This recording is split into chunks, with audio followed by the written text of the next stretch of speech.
Hey, what is up guys? iDevice Help here. Welcome back to the channel. Today we're talking about iOS 15. Yes, there's been several leaks over the past several days. Some features have been leaked. I wanted to talk about everything we know so far in regards to some of the changes to be expected with iOS 15. Now in this video, we're also going to be talking about expected release date for iOS 15 Developer Beta 1. So things are getting really close here. We could be seeing the first beta here shortly. We'll talk about the details in just a few seconds. The first thing I want to talk about is widgets. Now, iHacktu Pro, which has been fairly accurate in the past, suggests that Apple will be offering different sizes for the widgets. Now, as it stands right now, widgets have 3 different sizes. So we have the small, we have medium, and then we have large widgets. Now, he suggests that Apple will be adding different types of widget sizes. Widgets will have more information and would be more interactive. Now, for example, the widgets right now only have one sort of interaction. You can stack them and you can scroll through them just like so, and that's pretty much it. So he suggests different sizes are coming, more information, and interactive as well. This is a great concept here, as you can see here by 9Tech11, which is a beautiful concept of what these widgets could look like in iOS 15. And I'm really digging the style. If this is what Apple goes with, it looks really cool. So definitely looking forward to new widgets in iOS 15. Now let's talk about Control Center, because Control Center has been redesigned over the years. I really enjoy this Control Center now, but to be honest, my preference goes back to iOS 11, where the Control Center popped up from the bottom.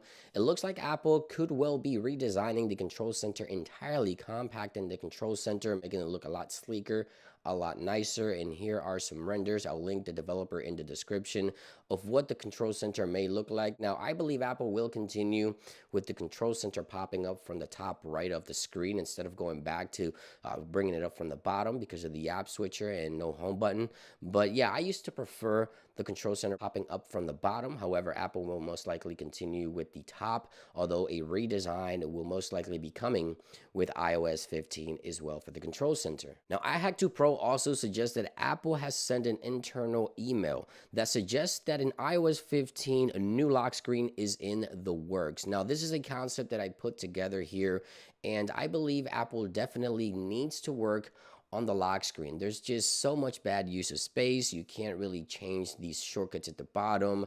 There's no weather on the lock screen, and maybe an always on display will be possible in the future with iPhone 12s or 13, whichever Apple decides to call it. But either way, Apple definitely needs to work on the lock screen of iPhone. And this concept that I put together here, I imagine the applications will be on the lock screen as you see here, with notifications at the bottom. If you have more than 5, you can sort of scroll through them. And if you 3D touch or long press here, you can see a preview and then go into the notifications for that particular application. But this is just how I imagine it, with weather as well, and maybe the ability to change the shortcuts. The lock screen is way overdue for an update, and as I mentioned, this is one of the rumors. Apple has targeted iOS 15. The lock screen is one thing that's definitely there. And let me know what you think about some of these changes. Let's talk about release dates. Now, if history is any indication, Apple always releases the next major update, or at least the first beta for the next major update, at WWDC. Now, WWDC is usually on the first or second week of June most years, or pretty much every year since I can remember. WWDC has been the second week of June, so that puts us about 3.5 months, I want to say around the week of the 7th of June or the 14th of June, to see the first beta for iOS 15. So yeah, there you guys have it. That is everything so far that we know in terms of new features, leaks, and everything about iOS 15 so far, and expected release date for the first beta. Thank you for watching, and I'll see you guys on the next one. Peace.